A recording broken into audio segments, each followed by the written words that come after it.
आज सारा भारत वर्ष वंदे मातरम 150 वर्ष पूर्ति उपलक्षे सबु आड़े ये कार्यक्रम आयोजन आज एठारे आयोजन मंच उपस्थित अच्छा आमर गोष्ठी यूनियन अधिकारी नियाली ब्लॉक महाशय तहसीलदार महाशय नियाली ब्लॉक एवं एबीओ महाशय आत्मार अध्यक्ष टिकिना भाईना महोदय प्रधान शिक्षक महोदय आमर गुरुजन वरिष्ठ आमर जंगली भाईना महोदय एवं थानार अधिकारी कांडी बाबू महोदय एवं अन्य समस्त मंच उपस्थित छात्री माने मंच परिचालना करुवा सरोज भाई मो सम्मुखरे समस्त छात्र छात्री एवं अन्य सब पंचायत रु आसीथिबा गुरुजन सरपंच एवं सांबादिक बंधु माने शिक्षयित्री माने आज आमे जो वंदे मातरम पालन करुचे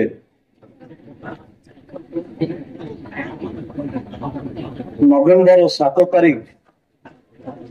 1875 मसीह आनंद मठ ठारो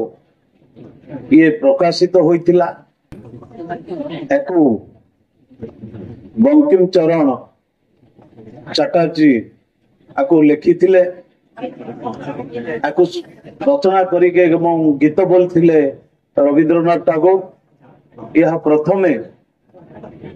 बंगाली भाषा रे लिखा हैतिला ता परवर्ती समय रे संस्कृत रे लिखा हैतिला ये जेतेबेले भारतर स्वाधीनता पूर्व ये जो गीत बोला हैतिला एको ब्रिटिश सरकार प्रथमे बैन करथिले ता परवर्ती मुहूर्त रे यह आंदोलित सब लोकों को करिथिला एवं जो माने स्वाधीन संग्रामी थिले स्वाधीनता पे लड़ुथिले समस्ते ए वंदे मातरम गोटे जागरण सृष्टि करथिला गोटे प्रेरणा सृष्टि करथिला सेतबेल समय रे वंदे मातरम इनकलाब जिंदाबाद ये दुईटी शब्द बहुत आंदोलित करथिला एवं सारा देश रे यही जेते स्वाधीनता संग्रामी यही स्लोगान थिला ये एभली एक स्लोगान थिला सेतबेले छात्र छात्री ठार आरंभ करके जो माने स्वाधीनता झांस दौले समस्ते यही स्लोगान को ही गान करुले से स्लोगान को आज 150 वर्ष ए नवेम्बर 7 को पूरी जाइछि तेणु आमर प्रिय प्रधानमंत्री ए गीत को सब बड़ आगामी पीढ़ी किभली भाव में रहिबो एको समस्ते गान करिवे यह ही उद्देश्य थिला आमर ओडिशार लोकप्रिय मुख्यमंत्री ए गीत को आज प्रत्येक स्कूल ले बोला जिवा पे अनुरोध करा जायछि ये गीत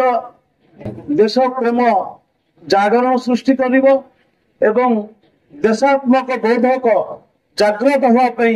ये गीत संरचना करा जायछि एई भली गीत भविष्य तैयारी हेई परिबो कि नाही जेमती जनगण मन अधिनायक जय हे आ वंदे मातरम ये दुईटी होची जातीय संगीत तेणु आकु आमे समस्ते आकु आसंतु मिलिमिशि समस्ते आकु बोलिबा एवं आमर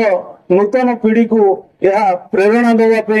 तांको सुजोग देवा एवं प्रत्येक स्कूल ले यही गान को गान करा जाऊ आसंतु समस्ते मिलिमिशि यही संगीत को आमे गान करिबा धन्यवाद